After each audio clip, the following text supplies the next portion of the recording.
Mana? Ada yang mau ditanyakan? Pertanyaan. Iya, sebentar.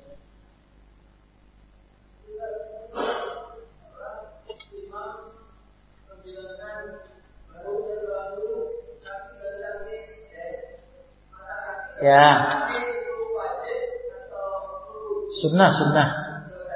Sunnah. Sebagaimana Nabi alaihi salatu wassalam yang menjadi imam, ya, mengingatkan para sahabat itu sunnah. Jadi perhatikan itu. Jadi nama ta istawa tadilu, ya, seimbangkan dan sempurnakan shaf, ya. Rususuhufakum, rapatkan shaf kalian. Nah, jadi bagaimana cara merapatkan?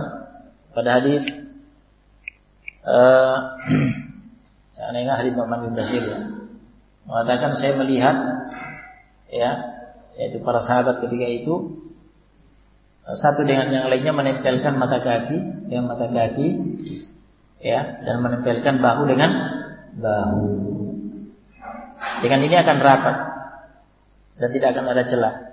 Nah, mengatakan sudul khalal, tutup celah. La tatruku furjatan syaitan, jangan biarkan ada furjah, ada celah untuk syaitan. Jadi itu akan terrealisasi dengan cara tadi. Jadi mata kaki rapat menempel bahu dengan bahu, dan itu akan terrealisasi ketika kaki lurus ke depan.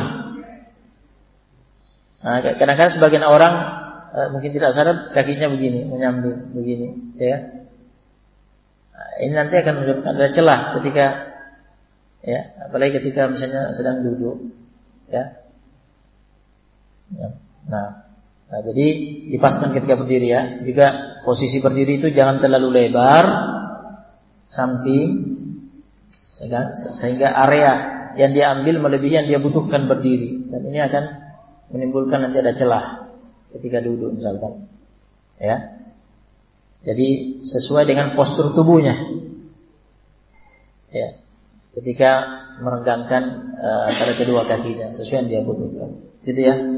Nah, barakallahu fiikum. Pertanyaan lainnya apa? Apakah sah sholat membaca surah Al-Fatihah saja? Jelas sah, sudah dibahas bahwa yang merupakan rukun ketika berdiri adalah baca surah Al-Fatihah bagi imam dan apa? Sholat sendiri. Adapun makmum baca Al-Fatihah hukumnya wajib dan bukan rukun. Artinya jika lupa atau tidak tahu dimaafkan. Apa hukum menggerakkan jari telunjuk ketika tasyahud? Ya, hukumnya tidak disunnahkan menurut pendapat yang terkuat, karena hadis tentang yuharrikuha yad'u biha, menggerak-gerakkannya berdoa dengannya, riwayat itu ganjil, keliru, istilahnya syadz. Kenapa? Karena Zaidah bin Qudamah, rawi yang menambah itu, ya, yang menambah riwayat itu menggerak-gerakkan, menyelisihi berapa tadi? Berapa rawi tadi? Berapa? 14 rawi. Ya. 1 atau 2 rawi yang menyelisih itu saja dibanding dia sudah lebih kuat daripada dia. Apalagi jumlahnya 14. Nah, makanya sampai-sampai Syekh Muqbil mengatakan jika hadis ini tidak syadz, tidak divonis syadz, tidak divonis ganjil keliru, maka tidak ada hadis yang syadz di dunia. Karena yang lainnya biasanya Al-Albani sendiri rahimahullah memvonis hadis syadz, ganjil, ya, dan keliru hanya 1:2 atau 1:3 menyelisih, hanya satu orang yang salah ini menyelisih hanya menyelisih 2 orang atau menyelisih 3 orang, itu sudah divonis syadz. Ini menyelisih berapa orang? 14 orang. Nah, Allahu a'lam. Waktu yang utama untuk makmum baca surah Al-Fatihah, tidak ada penentuan waktu yang utama dari keterangan ulama. Sebenarnya ya mungkin bisa difahami jika memang ada kesempatan saat imam belum membaca. Misalkan imamnya barangkali baca iftitahnya, memilih iftitahnya agak panjang misalkan, sementara makmumnya baca iftitahnya yang ringkas, dia sudah selesai baca iftitah, imamnya belum selesai. Nah, di situ kan belum menjaharkan bacaan pada salat jahriyah, ya. Maka di situ kesempatan baca Al-Fatihah. Nah. Adapun menunggu sampai imam selesai baca surah sebelum ruku, itu di situ kan diamnya imam di situ sebentar sekali, ya, sejenak saja mengatur nafas. Jadi tidak mungkin dengan baca Al-Fatihah di situ. Jadi pilihan lainnya imam bersamaan dengan imam baca Al-Fatihah, imam ketika imam baca surah setelahnya baca Al-Fatihah. Bolehkah membaca doa di saat sujud atau sebelum salam dengan mengambil dari ayat Al-Quran? Adapun sebelum salam tidak ada larangan baca Quran. Sebelum salam, ya, tidak ada larangan baca Quran. Yang dilarang oleh Nabi pada hadis, ala inni nuhitu an aqra'al Qur'ana raki'an aw sajida. Nah, ini nuhitu an aqra'al Qur'ana raki'an aw sajida. Nah, yang saya dilarang baca Quran ketika ruku dan sujud, itu yang terlarang. Nah, berarti sekarang ketika sujud, apakah bisa baca doa dari ayat Quran? Ya, Ibnu Utsaimin rahimahullah mengatakan boleh dengan niat berdoa, bukan niat baca Quran. Nah, dengan niat apa? Diniatkan mengutip doa dari ayat, diniatkan untuk dibaca sebagai apa? Doa yang dibaca, bukan diniatkan baca ayat Quran. Itu menurut Ibnu Utsaimin. Atau bisa juga begini, diubah sedikit redaksinya misalkan, sehingga tidak persis dengan ayat. Nah, ya. Ini bagi yang memang menguasai bahasa Arab, ya, artinya ketika dia misalnya ditambah Allahumma misalkan, kalau di ayat tidak ada Allahumma misalkan, jadi sudah beda dengan ayat, ya, maksudnya begitu. Tetapi jika sesuai yang dikatakan Mu'afaymi, yang penting diniatkan baca doa, bukan baca ayat, maka tidak masalah. Nah, adakah zikir selesai sholat? Adakah di zikir selesai sholat membaca surah Al-Fatihah? Tidak ada. Ya, itu bid'ah. Nah, khusus surah Al-Fatihah, ya, itu banyak bid'ah yang dimunculkan, macam-macam. Nah, termasuk diantaranya dijadikan sebagai penutup doa. Setiap kali doa ditutup Al-Fatihah. Nah, apakah makmum mengubah duduknya selesai sholat saat membaca Allahumma antas salam seperti imam? Maksudnya bergeser menghadap ke samping gitu? Atau enggak. Jadi makmum tetap menghadap ke arah kiblat. Nah, seperti yang dilakukan oleh para sahabat. Jadi imam saja melakukan itu. Wallahu a'lam. Mungkin ada yang kenapa imam disunnahkan mengubah posisinya? Di antara ulama ada yang menyebutkan di antara tujuannya untuk menunjukkan bahwa kepemimpinan imam sebagai imam untuk diikuti sudah berakhir. Ya, posisinya sudah berakhir. Artinya apa? Nah, makmum setelah itu sebenarnya jika mau meninggalkan tempat bisa, yang berhajat misalkan mau pergi silakan. Tetapi afdolnya tadi tetap duduk berzikir bersama imam sampai selesai dan berdiri bersama imam. Setelah imam tersebut yang dilakukan oleh para sahabat bersama Nabi alaihissalam. Oleh karena itu juga ya, anak ingatkan, imam ya sebaiknya jika memang sudah menyelesaikan zikirnya, ya bangkit berdiri. Nah, bangkit berdiri seperti yang dilakukan oleh Nabi, dan di situ para sahabat ikut berdiri. Nah,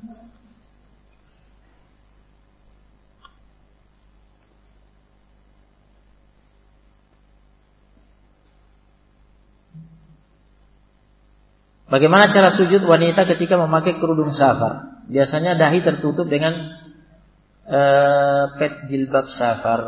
Naam. Sudah dijawab, sudah dijelaskan pada pembahasan bahwa tidak dipersyaratkan pada sujud dalam meletakkan wajah, yaitu dahi dan hidung, tidak dipersyaratkan bahwa harus bersentuhan langsung dengan tempat sujud. Nah, menurut mazhab yang terkuat. tetapi itu lebih utama. Dimakruhkan terlapisi sesuatu. Nah, jika tidak ada hajat. Adapun jika ada hajat, kemakruhan suatu perkara menjadi hilang dengan tuntutan hajat yang sudah dibahas. Nah, termasuk hajat di sini wanita dalam safar, ya, ketika dia sholat, ya intinya ketika wanita sholat di dalam safar biasanya kan di masjid ya, masjid umum kan, nah, banyak orang. Jadi ada laki-laki yang bukan mahram. Jika dia melepas cadarnya misalkan ya, nah wajahnya kan terlihat, padahal itu fitnah, itu aurat yang wajib ditutup. Nah berarti kan jelas hajat ini, bahkan wajib. Nah maka tidak masalah di sini, tidak masalah. Seperti misalnya bukan safar, tapi misalkan sholat id ya, sholat apa? Sholat id. Sholat id kan kaum wanita kan keluar kan? Nah maka tetap pakai cadar. Nah sujud dalam kondisi itu, ininya juga ya, bagian ininya mungkin ya kan, dan bagian dahinya itu ini akan teralasi, tidak masalah. Nah ya gitu. Jika memungkinkan, anak teringat Ibnu Utsaimin rahimahullah mengatakan, jika memungkinkan ya, jika bisa, ketika hendak sujud, sebelum meletakkan wajah, cadarnya dibuka gitu. Tapi kan agak repot ya, karena ketika bangkit dipasang lagi. Nah, jika memungkinkan ya bisa seperti itu, tapi agak repot itu. Jika tidak memungkinkan ya tadi sudah dijelaskan, tidak masalah.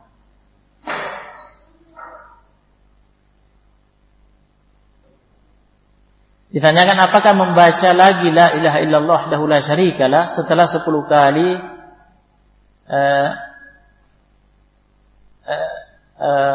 la ilaha illallah wahdahu la syarikalah lahul mulku wal hamdu wa yuhyi wa huwa ala kulli syai'in qadir. La ilaha illallah wahdahu la syarikalah lahul mulku wa lahul hamdu wa huwa ala kulli syai'in qadir. Apakah dibaca lagi selesai setelah selesai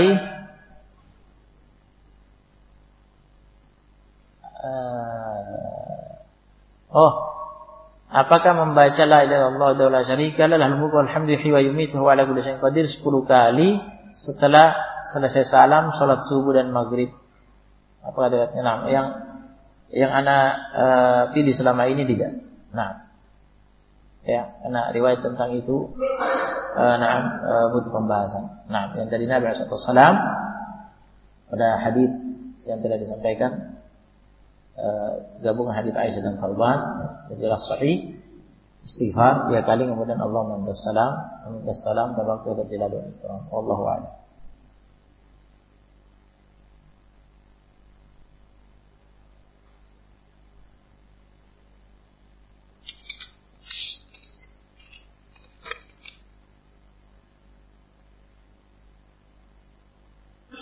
Apakah batasan seorang makmum dikategorikan sudah membaca dalam sholat?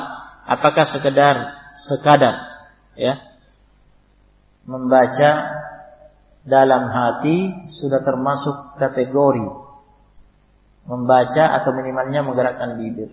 Ya, jika membaca dalam hati itu namanya membatin.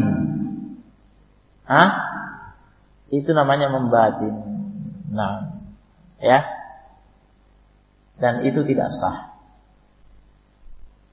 tidak termasuk dalam kategori membaca. Nah, jadi harus membaca, melafadzkan, jadi menggerakkan bibir. Adapun masalah keluar suara atau tidak, ya ada khilaf di antara ulama.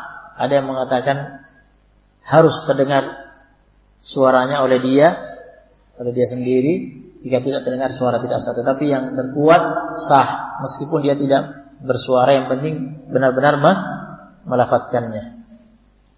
Nah, tetapi yang terbaik ada suara keluar sedikit yang didengar oleh dia. Nah,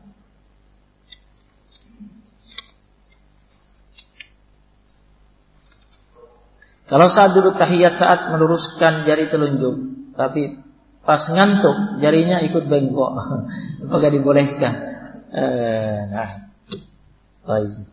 Itu tadi tata cara sunnah ya yang kita pelajari, lurus ke arah kiblat itu tata cara apa? Sunnah. Nah, tata cara sunnah. Baik. Adapun artinya dalam keadaan sadar ya laksanakan sunnah, sunnah. Jangan dibengkokkan oleh hadisnya dhaif ini. Bengkok sedikit. Adapun karena ngantuk kemudian jadi tanpa sadar gitu. Jadi yang jadi masalah adalah upayakan jangan ngantuk ketika sholat, karena kan khusyuknya hilang itu. Khusyuknya hilang dan pahalanya akan berkurang. Nah, jadi persiapkan diri menjelang sholat fardu agar tidak ngantuk, supaya sempurna sholatnya pahalanya karena dengan khusyuk yang baik. Saat duduk iq'a, apakah kaki direnggangkan atau rapat? Nah, pada hadis-hadis ya yang menyebutkan tentang iq'a tidak ada penetapan secara detail tentang itu. Nah, tidak ada penyebutan secara detail tentang itu apakah direnggangkan atau rapat. Nah, jadi bisa kita lihat lafadznya.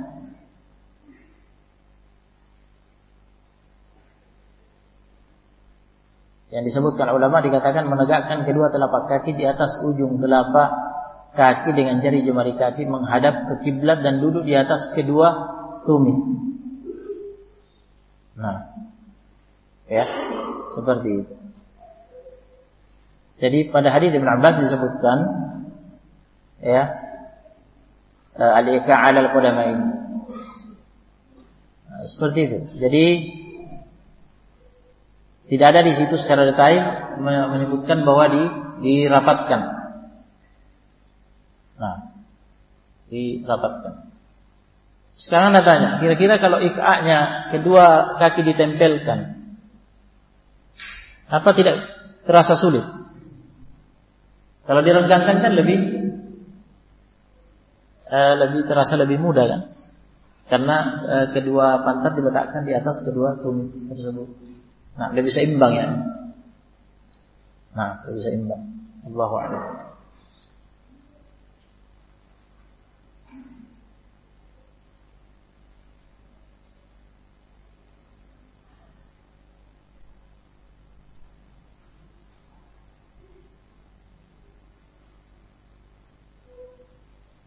Bagaimana kriteria seorang yang berhak menjadi imam?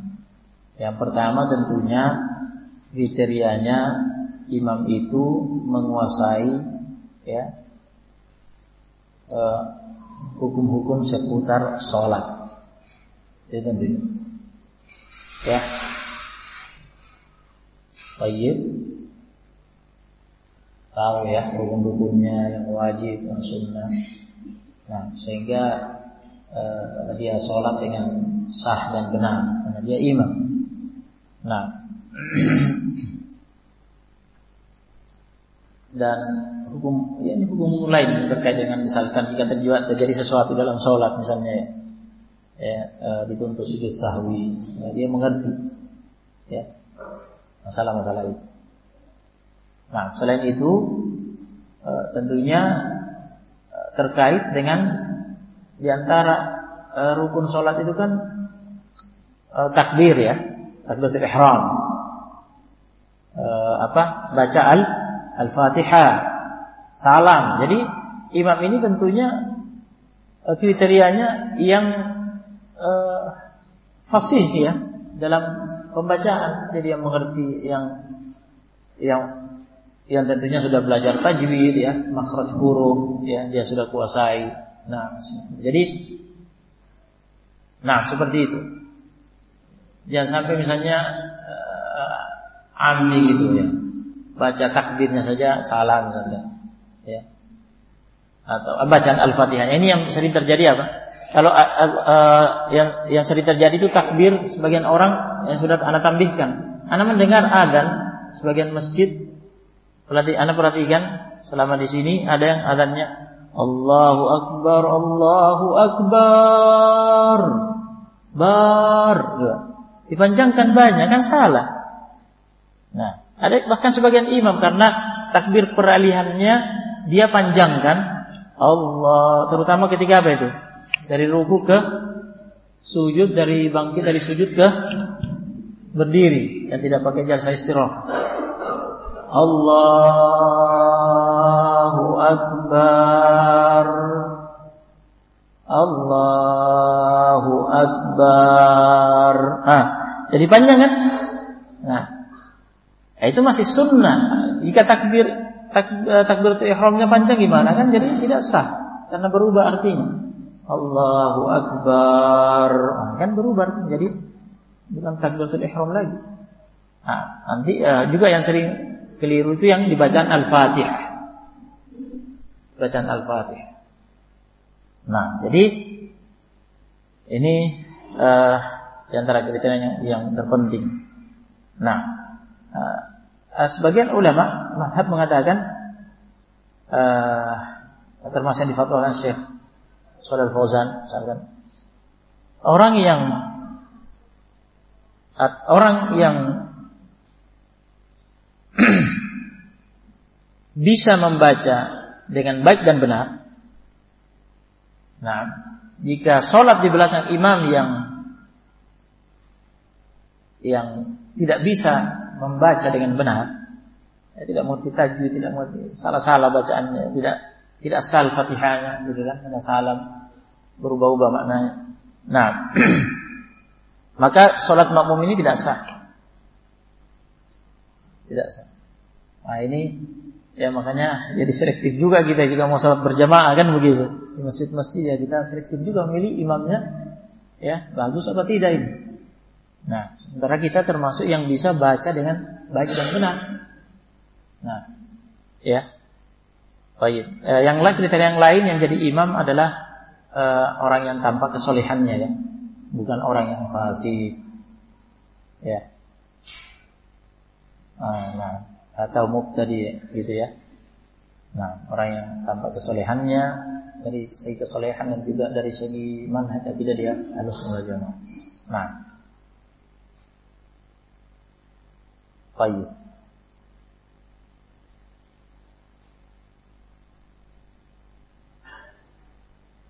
Itu di antaranya barakallahu.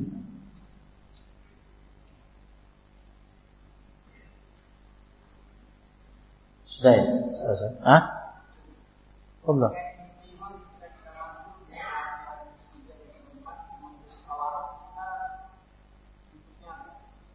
Iya. Sudah dibahas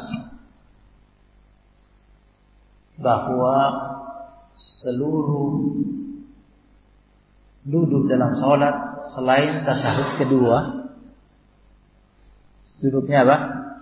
Istirahat. Nah, ketika kita masbuk, kita rakaat ke berapa tadi? Kita masih rakaat pertama, imam sudah sudah tasyahud terakhir. Nah, kita kan ikut duduk tasyahud. Apa niatnya kita duduk tasyahud? Mengikuti imam, ya. Dalam rangka mengikuti imam. Adapun urutan salat kita belum saatnya tasyahud, kan? Karena masbuk itu dia menghitung salatnya sesuai urutannya sendiri. Nah, sesuai urutannya. Nah, berarti dia kan sebenarnya di situ duduk tasyahud hanya dalam rangka mengikuti imam supaya tidak menyelisih imam. Karena tidak boleh menyelisih imam. Wajib mengikutinya. Berarti tasyahud dalam itu. Berarti sebenarnya bukan tasyahud terakhir, bahkan bukan tasyahud pertama sebenarnya. Ya kan? Jadi tampak bahwa kita tetap iftirash. Karena bukan tasyahud kedua terakhir, bukan tasyahud kedua kita.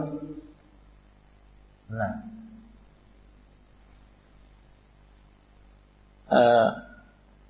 bagaimana dengan mazhab Syafi'i yang mengatakan bahwa meskipun tasyahud pertama tapi itu tasyahud terakhir, maka tawarruk. Nah, sekarang imamnya tawarruk. Apakah kita mengikuti imam yang di kalangan mazhab Syafi'iyah di sini ya? Nah, jadi di sini tetap dikatakan yang lebih utama adalah duduk iftirash. Jadi sini tetap duduk iftirash. Nah, jadi kesimpulannya kita tetap iftirash. Mungkin yang jadi permasalahan di sini, apakah kita tawarruk dalam rangka mengikuti imam, ya kan? Nah, jawabannya tidak. Ya, yang kita diharuskan mengikuti imam itu yang sifatnya gerakan seperti tadi, misalnya imam tasyahud, ya kita tidak boleh terus berdiri dengan alasan kita belum saatnya tasyahud, itu yang tidak boleh. Jadi kita sudah duduk tasyahud sama-sama dan ikut baca tasyahud dalam rangka mengikuti. Adapun sifat duduknya ini tidak ada keharusan di situ untuk mengikuti imam. Jadi kita tetap kembali kepada dalil yang maknanya secara umum bahwa duduk dalam sholat itu iftirash. Nah, juga kita baca tasyahudnya hanya tasyahud. Nah, jadi bagaimana? Imam kan setelah baca tasyahud kan baca selawat ya, doa agamanya, kita tasyahud saja. Kita sudah selesai tasyahud, imamnya masih lanjut selawat. Apa yang dilakukan? Bukan momennya kita baca selawat dan doa di situ, bukan tasyahud terakhir. Kata Imam Ahmad, diulang-ulangi tasyahud. Diulang-ulangi tasyahudnya. Diulangi saja sampai 2 kali tasyahud, 3 kali tasyahud. Sampai imam salam kemudian kita berdiri. Nah, sudah selesai pertanyaannya? Anda tambahkan muskilah yang lebih sulit dari ini, yaitu apabila bertepatan masbuk tasyahud awalnya dan imamnya tasyahud terakhir. Itu jika masbuk misalnya masuk pada saat imam rakaat ketiga ya. Betul. Masbuknya masuk pada saat imam rakaat ketiga. Jadi kan dia dapat 2 rakaat bersama imam.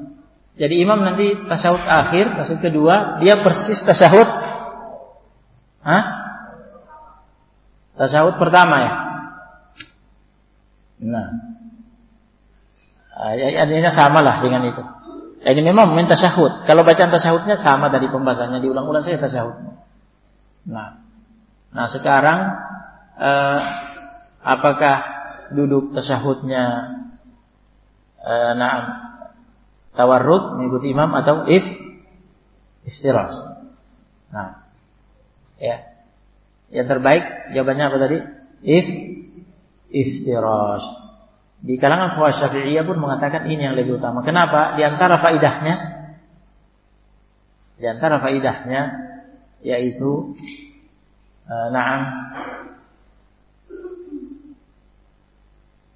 agar kita sadar bahwa ini masih tasyahud pertama. Kadang-kadang wallahu a'lam mungkin ada di antara antum yang pernah mengalami masbuk tasyahud pertama ya karena kurang khusyuk ikut tawarruk bersama imam gitu kan. Lagi kurang khusyuk ini. Kemudian duduk tasyahud awalnya ikut tawarruk bersama imam. Imam salam ikut salam juga karena duduk posisinya duduk tasyahud kedua. Enggak sadar ya kan? Makanya dalam di kalam fuqaha Syafi'iyah mengatakan yang terbaik lebih utama adalah tetap istirahat. Di antara faedahnya mengingatkan bahwa kita masbuk belum selesai salat supaya tidak terbawa dari itu untuk ikut salam. Kalau itu terjadi kan akhirnya nanti kita dalam keadaan lupa ya, berarti kan nanti butuh sujud sahwi kita. Ketika sadar belum selesai kan akhirnya lanjutkan lagi, kemudian nanti setelah salam sujud sahwi karena ada tambahan dalam sholat. Iya, begitu. Nah,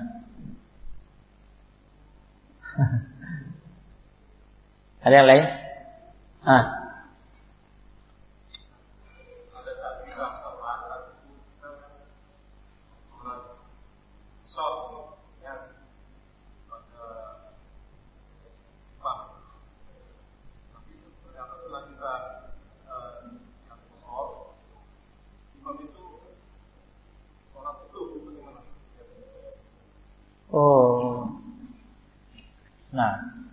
Karena menyangka imamnya musafir.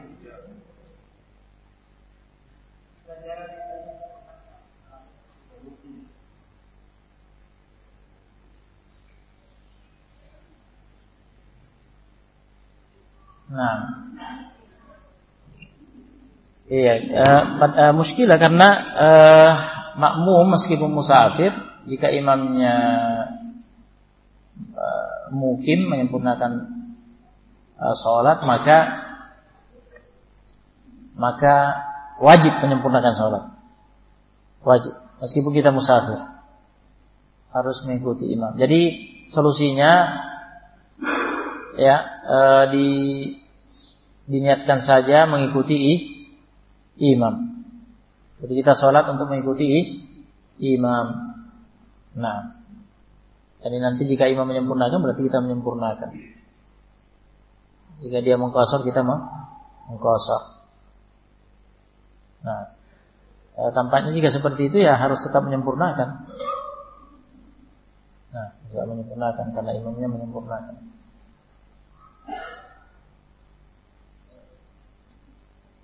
Jadi memang harus hati-hati juga ya, jangan asal masuk gitu ya.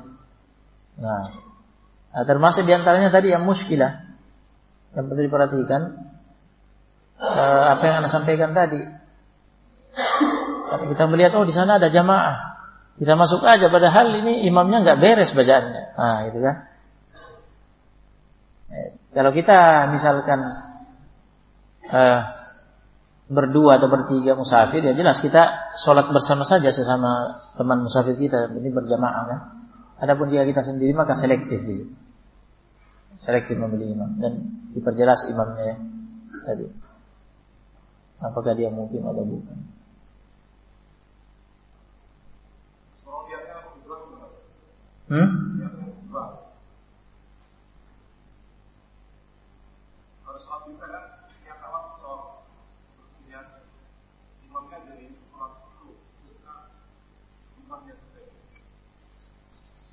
Iya, berarti kan imma memang terpaksa kita ubah niat karena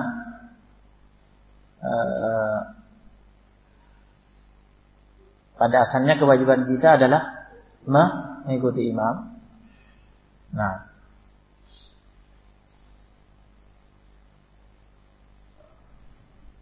ataukah jika misalnya dianggapnya tidak bisa, berarti kan terpaksa harus mengulang. Jadinya kalau seperti itu. Nah, ini butuh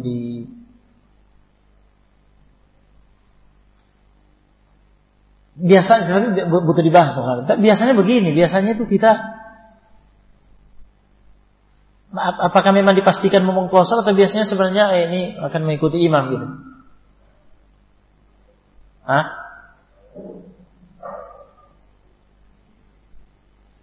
Kalau menyangka imamnya musafir juga mungkin memang sudah meniatkan qashar gitu kan. Nah, sudah meniatkan qashar. Nah, makanya tadi solusinya ya, apalagi sudah kita bahas sebelumnya bahwa niat mengqashar itu tidak artinya meniatkan qashar bagi musafir itu tidak wajib, bukan syarat. Jadi yang penting dia berniat sholat, menentukan sholatnya sholat duhur misalkan. Nah, kemudian nanti kembali kepada hukum asal. Hukum asalnya kan yang difardukan memang dua. Nah, jadi jika nanti imamnya hanya 2 rakaat, sama-sama musafir, ya sudah 2 rakaat saja. Tapi kalau memang imamnya ternyata mukim dan menyempurnakan 4 rakaat, maka dijadikan 4 rakaat. Itu solusinya. Nah, wallahu a'lam.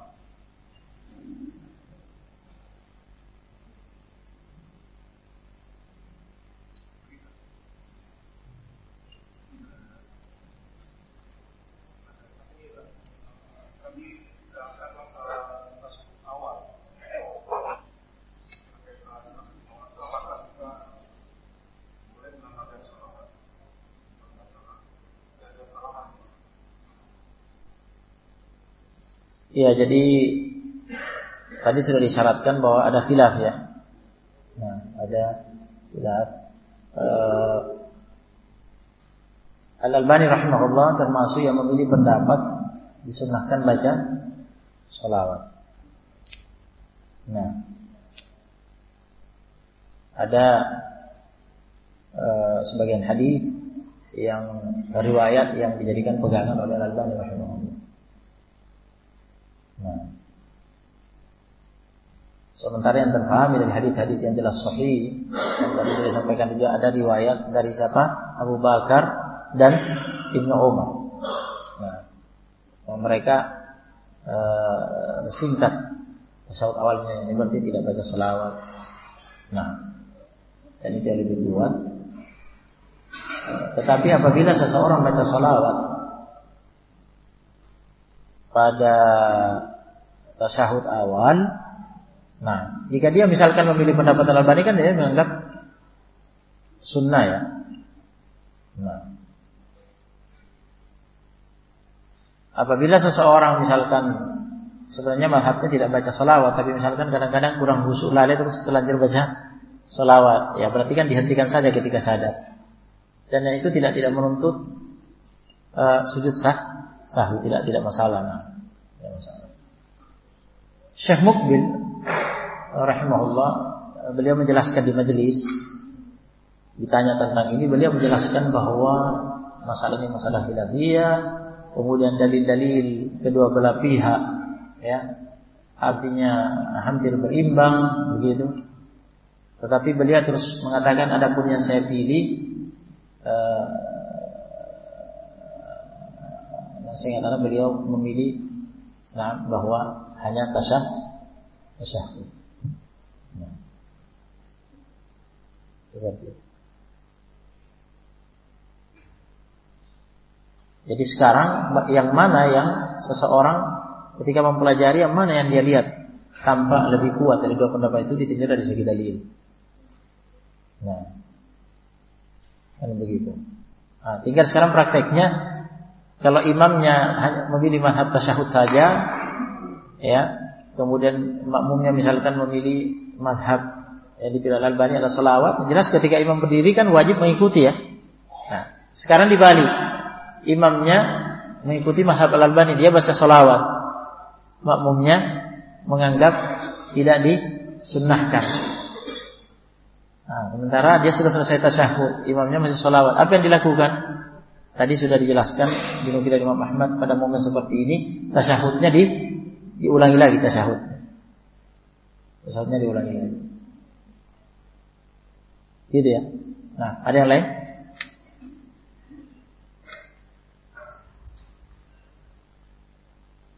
Ya.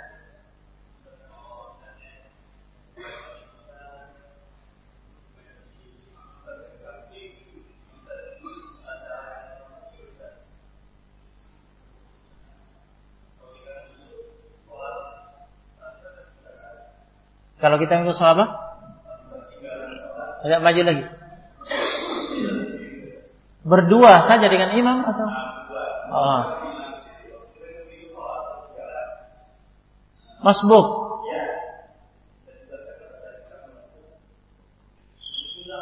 Oh, itu kan hanya anu saja, isyarat saja, kode saja. Tidak ada tata cara tertentu, hanya yang penting menepuknya dan menyentuhnya yang membuat dia paham bahwa kita akan ikut.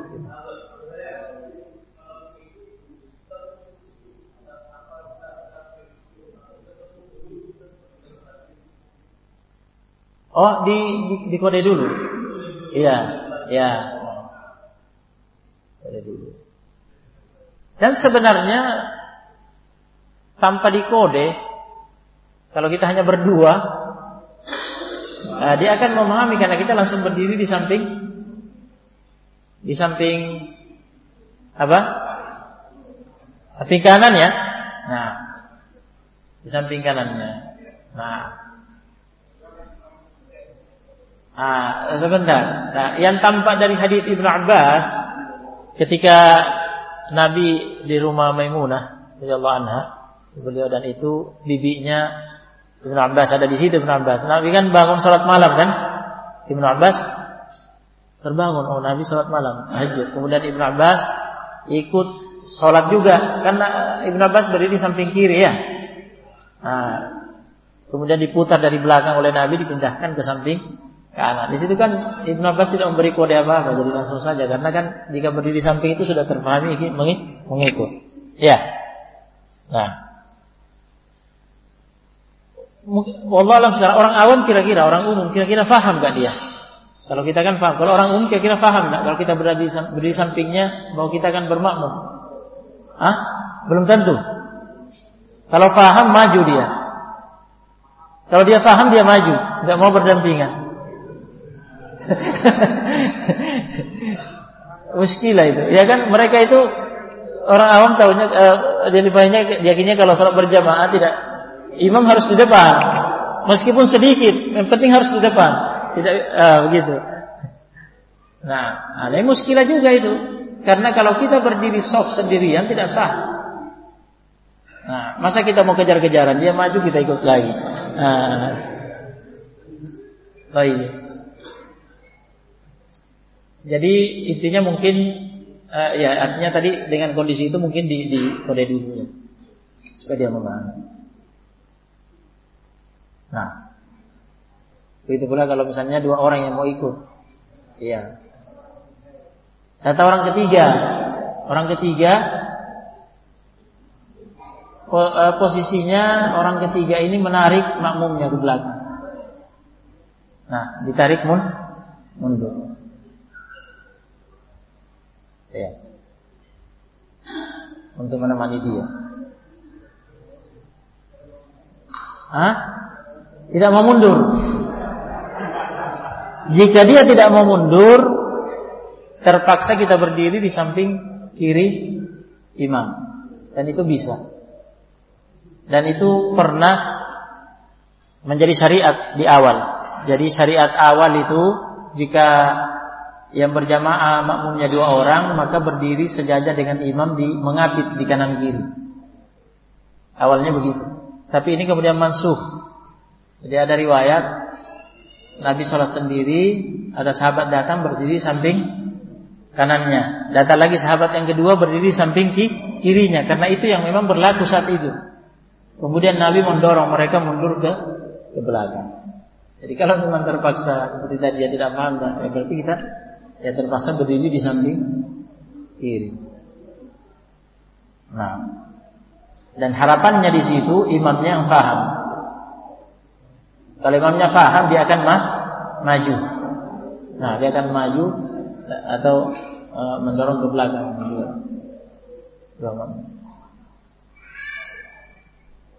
Nah, ada yang lain? Ini memungkinkan nggak ini ada anak yang semua anak sudah dapat giliran tadi naik? Siapa yang belum? Siapa yang belum? Nah, yang belum ini bisa mencontohkan nggak dari awal sampai akhir?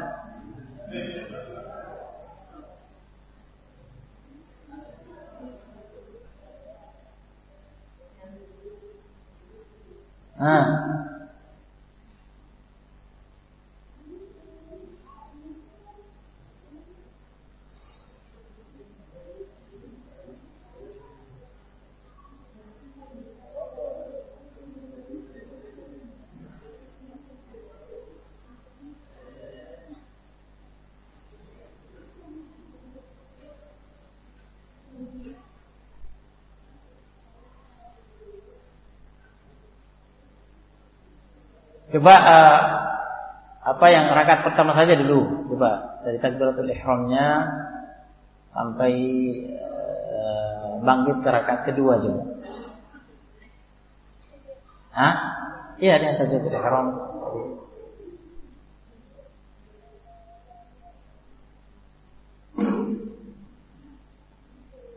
Itu tangannya digenggam, menggenggam ya. Oh, genggamnya di sini. Kalau digenggam hanya di pergelangan. Kalau menggenggam di pergelangan saja. Kalau menggenggamnya di sini. Ini saja satu ini. Kalau Meletakkan ini bebas.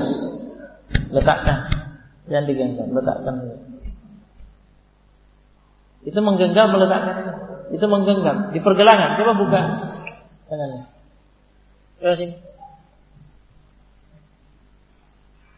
Pergelangannya mana? Coba. Enggak, di sini. Bukan begini. Ini melewati pergelangan ini. Begini ya.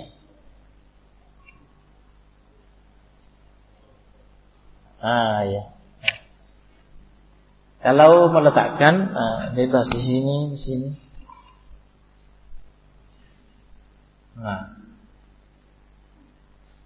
Coba bagaimana cara ruku? Ruku bagaimana? Ini kok tangannya begini. Coba lihat. Coba. Ini anak-anak itu biasanya asal-asalan. Ada yang gimana?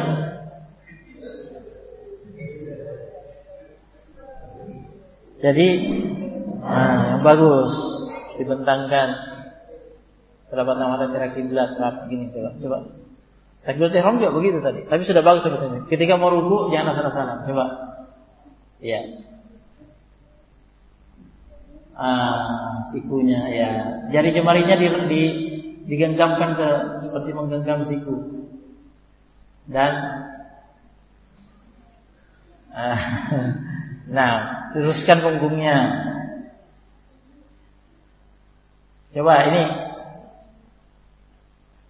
Ya, tinggal punggungnya masih begini.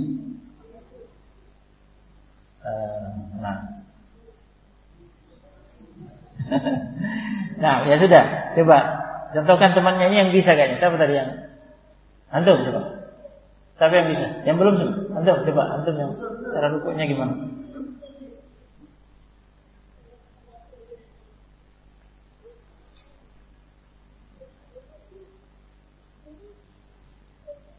Ya.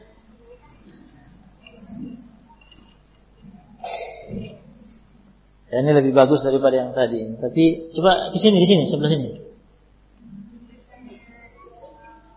Coba. Ini tangannya ini seperti menggenggam ya. Menggenggam. Ya. Jangan terlalu merunduk. Agak naik. Ya. Seperti inilah sudah hampir sempurna. Ya. Diluruskan ini sejajar dengan ini agak-agak. Jangan mendongak. Ya. Itu lebih bagus dari yang tadi.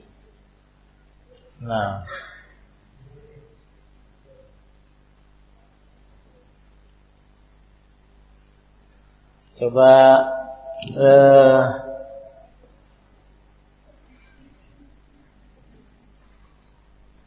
siapa yang belum?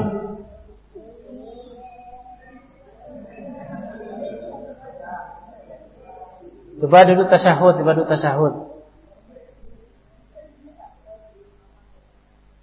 Coba contohkan dulu tasyahud. Kalau tasyahud awal bagaimana caranya? Coba ini yang jubah hitam ini.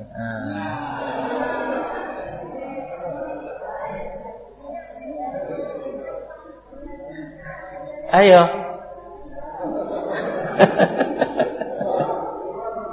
Malu dia. Coba ini dulu yang di depannya dulu, coba yang berani. Coba. Kalau tasyahud awal bagaimana cara duduknya? Yang enggak apa-apa menghadap begitu enggak apa-apa biar kelihatan. Bagaimana? Di sana.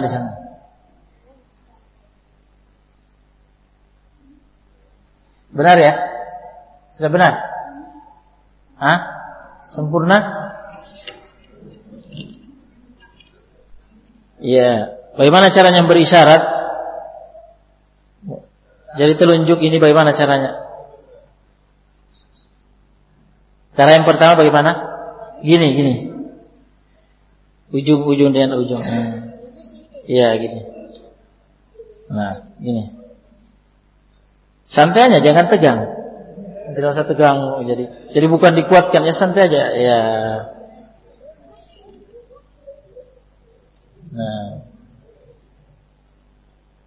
Ya. Atau begini. Coba ya. Nah, atau begini. Nah. Coba siapa yang belum tawarruk coba.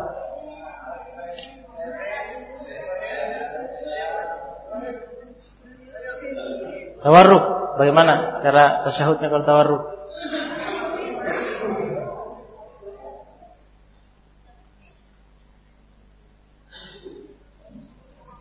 Ya, tangannya yang bagus ini, jangan di atas.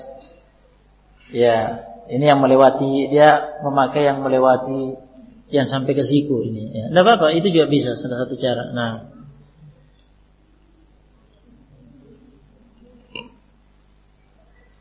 anak-anak itu kakinya masih lentur.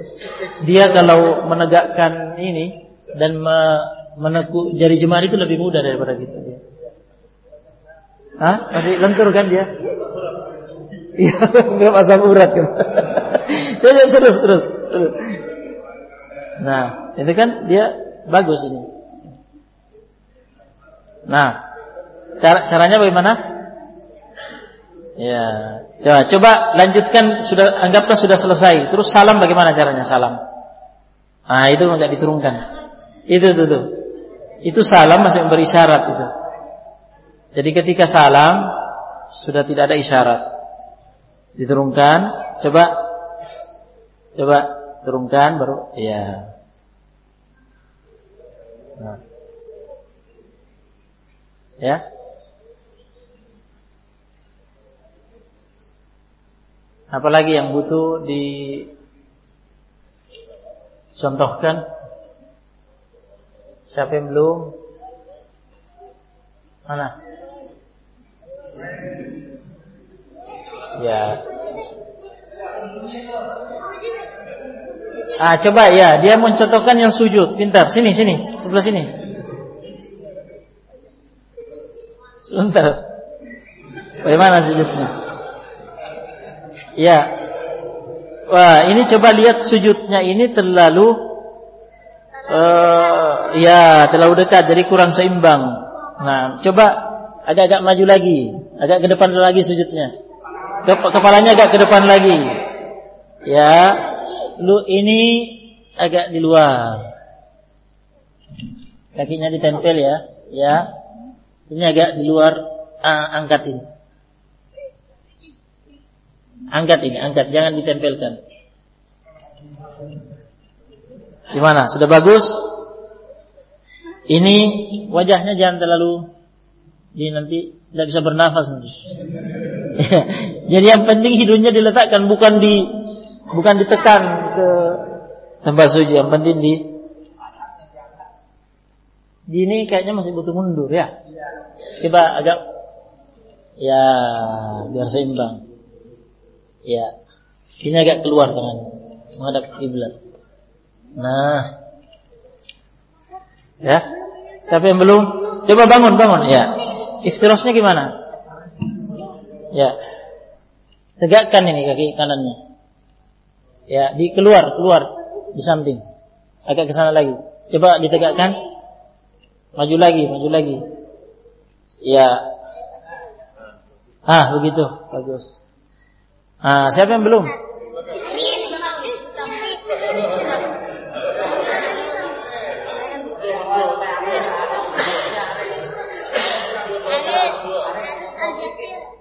Siapa? Coba bagaimana kalau berjamaah berdua? Misalnya ini jadi imam.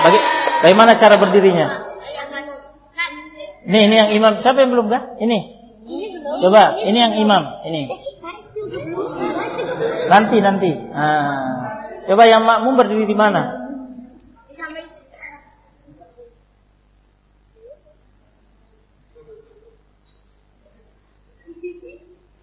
Coba bagaimana angkatnya? Coba.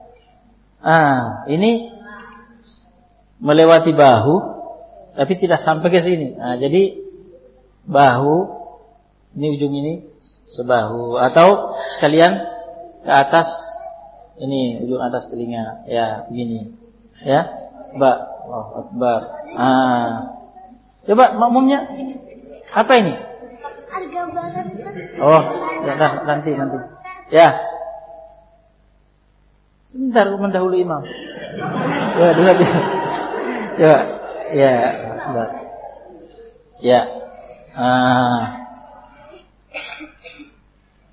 Ya, ini bisa ya, bisa juga ya diletakkan aja, jangan digenggam ya. Bisa juga di sini. Ya. Nah. Gitu ya. Coba ruku gimana? Ini masih begini dia. Coba diulangi. Jangan terlalu tinggi tangannya, sebahu saja. Ya. Coba. Dikeluarkan sikunya. Jangan terlalu ini jangan disikut ya. Kalau berjamaah jangan dipaksakan ya. Sudah tidak bisa dipaksakan, sebisanya saja. Ini lurus ini. Ini masih ini kepalanya jangan merunduk. Jangan merunduk kepalanya. Turun lagi.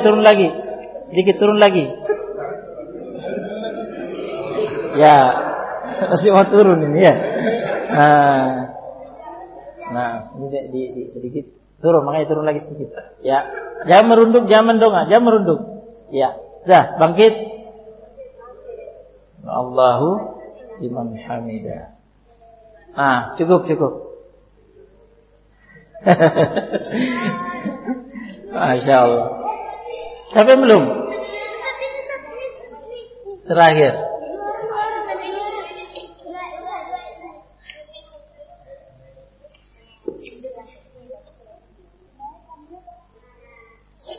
Apa yang butuh tadi tawarruk sudah, iftiras sudah, yang aja. Satu aja yang penting sudah dikuasai satu cara. Apa? Ikaannya? Yang penting iftirasnya lah. Yang sering.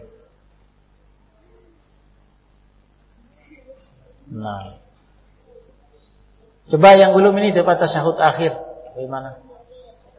Siapa yang belum? Gimana cara duduknya?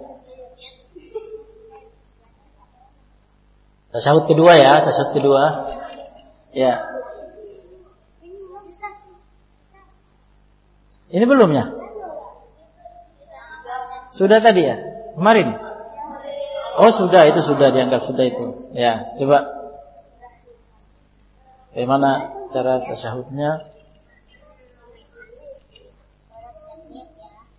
Nih, lihat.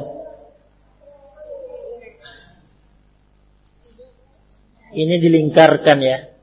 Ibu jari dengan jari tengah dilingkarkan. Dilingkarkan. Hadap ke arah kiblat. Ya.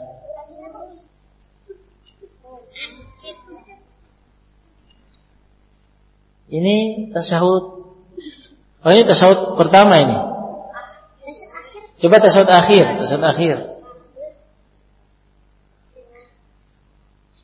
Ya. Benar ya? Coba lihat di situ. Benar ya? Iya. Coba salam bagaimana? Umumnya? Iya, bagus. Ya, jazakumullah khairan.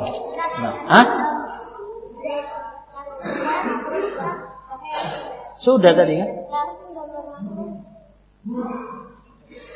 Itu sampaikan ke ustadznya itu, ya. Nanti. Cukup ya.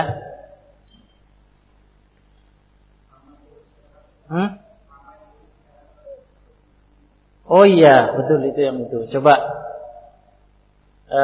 bangkit dari sujud terakhir rakaat pertama ke sujud kedua, bagaimana caranya? Coba.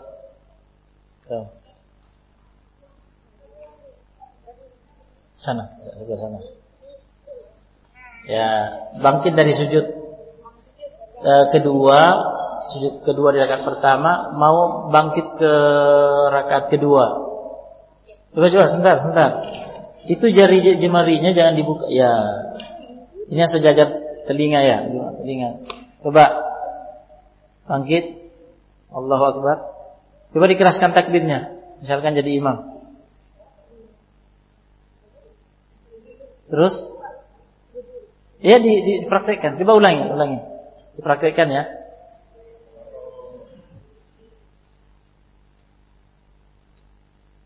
Ya, jadi sejenak saja. Sejenak saja. Nah. Coba siapa lagi? Praktekkan ini yang dulu istirahat. Siapa yang belum? Fadal. Abu Salamah mana? Sudah pergi.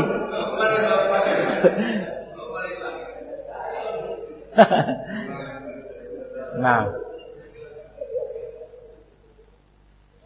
Apa yang belum? Yang kayaknya butuh sudah ya, jasa istirahat sudah. Tasyahud pertama, tasyahud.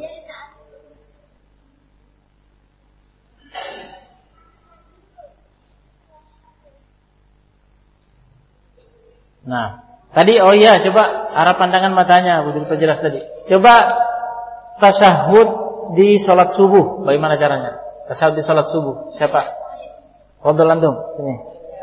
Ayo sini. Tasyahud di salat subuh. Tasyahud di salat subuh ya. Berarti apa? Istirahat. Nah, ya, coba. Ya, yang bagus ya. Nah, matanya tertuju kemana matanya? Matanya menghadap ke ujung dari telunjuknya. Ya. Dah selesai. Nah, jadi tinggal nanti semuanya belajar yang bagus, baca Al-Fatihah, kemudian zikirnya dihafalkan yang bagus. Nah, cukup ini barangkali.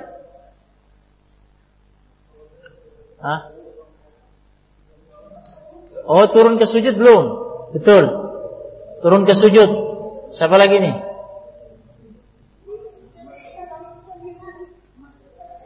Siapa? Amr, mana Amr? Ayo, fadhil. Dari i'tidal turun ke sujud ya. Sambil bertakbir ya.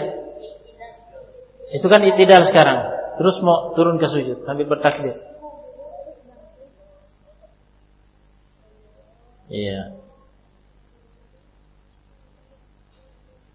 Nah, seperti itu.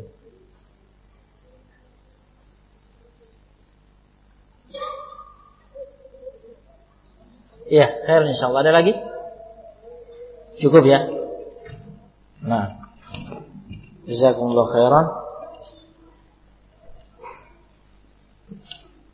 Kita cukupkan. Fadlu. Allah bihamdika asyhadu an la ilaha illa anta astaghfiruka.